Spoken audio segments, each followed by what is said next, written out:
वक्त दा बेली हर कोई बनदा,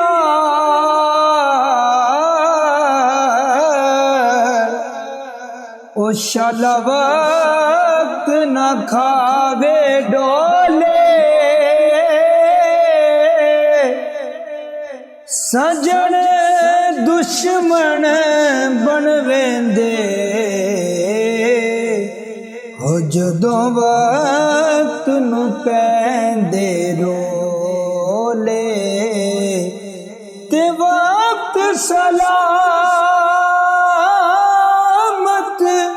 होवे माही,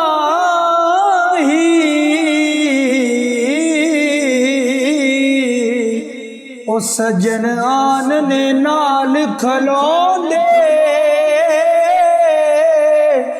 गुलाम फरीदा ओ सदा वक्त नहीं रहंदे, ओ कदी मासा ते कदी तोले।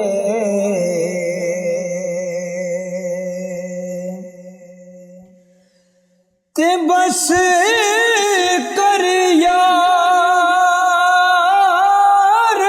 समझ गया से, ओ तुसी अगले यार नारे हो। खस के दिलड़ी ओ भला मैं बेकस दी,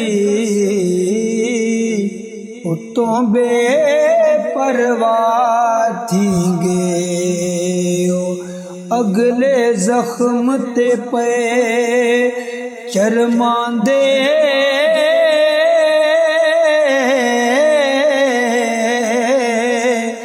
उतो लून सटेंदे पे। गुलाम फरीदा ओ भला मैं आजिज़ ते, ओ केड़ा जुल्म करेंदे पे। गुलाम फरीदा ओ भला मैं आजिज़ ते, ओ केड़ा जुल्म करेंदे पे।